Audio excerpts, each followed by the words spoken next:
Mr. President, I've spoken before about my constituent, my fellow Texan Elon Musk, here on the floor, and recounted the fact that it was really probably at least 15 years ago, maybe a little longer, when he came to my office here in Washington, D.C., and said he had a new company called SpaceX, and he wanted to compete for the business of NASA and in commercial space.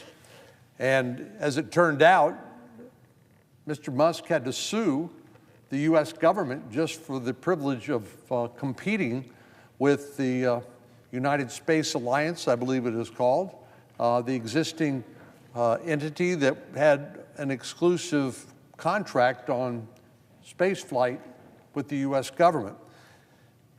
I read recently that now SpaceX carries about 90% of the payloads in the world into space. It's a remarkable testament to not only his incredible innovation, but resilience and persistence to build such a successful company. And that's not the only one he's built. Tesla is headquartered in Texas. I've been out to the Gigafactory right outside of Austin, Texas, and he is building cars that are very popular and employing an awful lot of Texans, which I'm all in favor of, and they continue to grow and hire more of my constituents. Mr. Musk has done something here in Washington, D.C. in the last couple of months, which is heresy. It's heresy. He's actually said the federal government spends too much. And he said a lot of what the federal government spends is waste and fraud and abuse. And much of it, as we've seen, are things that most of us had no real awareness of.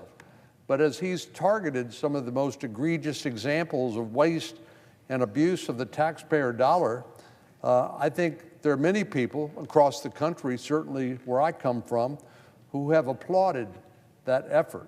They feel like this has been long in coming and long overdue.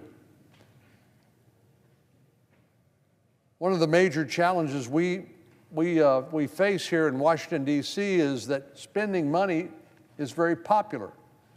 And of course, people who spend money, even though it's not theirs, it's the taxpayer dollars, can go home and say, guess what I did for you? And most of it involves spending. But we're now having to come to grips with the fact that we are $36.4 trillion in debt. And we've kicked the can down the road so long that we've run out of road. And indeed, many of us have talked over the years about the fact that this is immoral. We basically are writing checks that our children and grandchildren will have to cash. Somebody is going to have to pay that money back. And now we are spending more money on interest on the national debt than we are to defend the nation, which is a very dangerous set of circumstances given the situation we find ourselves in, which is the most dangerous time since World War II. Now, it's no secret that Elon Musk is perhaps the richest man in the world. I don't begrudge him that. It looks like he's done some amazing things and continues to do so. I know that with that sort of money, he doesn't have to be up here volunteering to do some of the work that needs to be done in terms of identifying the waste and abuse. He could go relax on an island somewhere. He could buy an island.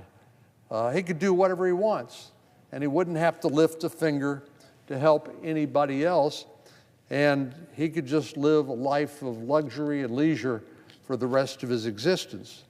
But I don't believe he's wired that way, and I'm grateful for that, because instead he's volunteering his time to serve not only the President of the United States, but the American people. You don't have to agree with everything that Mr. Musk recommends to recognize that this is an incredible public service, and this is long overdue. identifying all of the waste and abuse and egregious expenditure of taxpayer dollars. In fact, I'm a little shocked that our Democratic colleagues don't join us in this effort.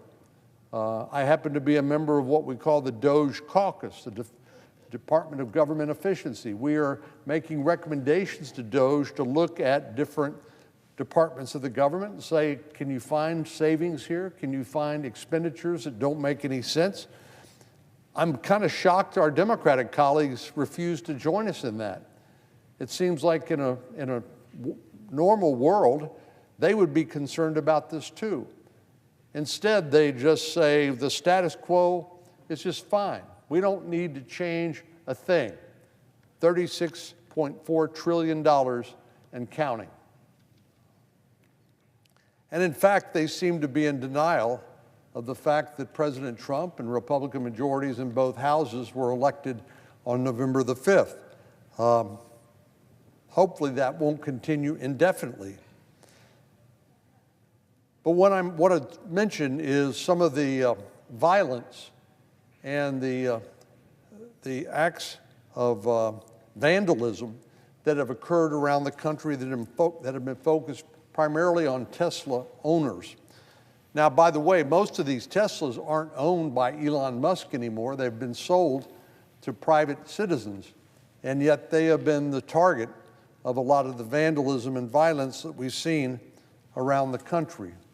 Just 2 days ago, police officers found what they called multiple incendiary devices at a local Tesla dealership in North Austin, where I live.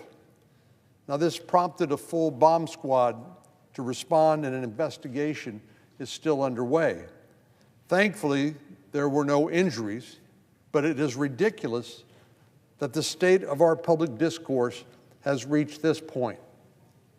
The North Austin Tesla dealership bomb threat, unfortunately, is not the first of its kind. It comes on the heels of another attack in Las Vegas, where several Teslas were set on fire outside of a service center. I have no idea what that was supposed to accomplish. The protesters vandalized the building by spray painting the words, quote, "resist" on the front doors, while at least one protester reportedly threw a Molotov cocktail. Over on the West Coast in Seattle, 4 Cybertrucks were set on fire earlier this month. The Associated Press has reported that there have been at least 50 demonstrations around the country focused on Tesla, while more are planned, not just here in the United States, but around the world in countries like England, Spain, and Portugal. Some Tesla owners have reported incidents of vandalism in their personal vehicles. Some have been even spray painted with swastikas. Now, why anyone would think that would be a good idea is beyond me. It should go without saying, but I'll say it anyway, that kind of violence and vandalism of private property is unacceptable. But I know not everybody is speaking up to condemn these attacks. Now, I support the First Amendment. Obviously, I take an oath to support and defend the Constitution of the United States. All of us do here in the Congress. And I will defend the right of all Americans to express their views about government, even when they and I may disagree. But the First Amendment, we know, does not protect activities like placing explosive devices or damaging private property. Those are simply crimes. And I would hope that much is obvious.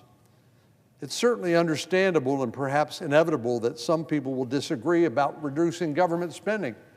Our Democratic friends are the party of government. They got us 40-year high inflation because during the last 4 years, we've seen an unprecedented expenditure of taxpayer dollars, which is inherently inflationary. And every single American has seen an increase in their cost of living and a decrease in their quality of life because they're paying about 21% more today than they did 4 years ago.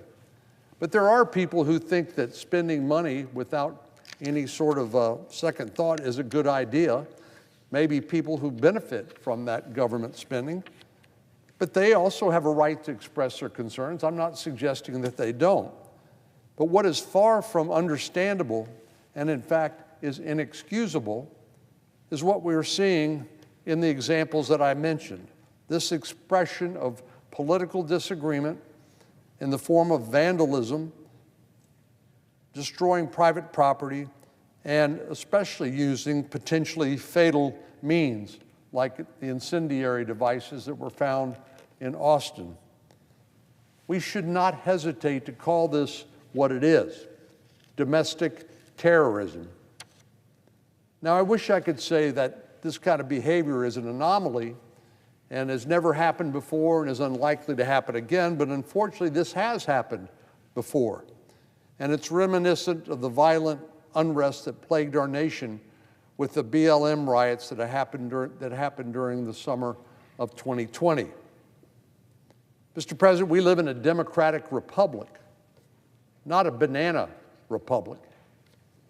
We're blessed to live in a country where we value and protect the rights of citizens to speak freely. We live in a country with universal suffrage, where citizens can bring their disagreements with their government officials to the ballot box.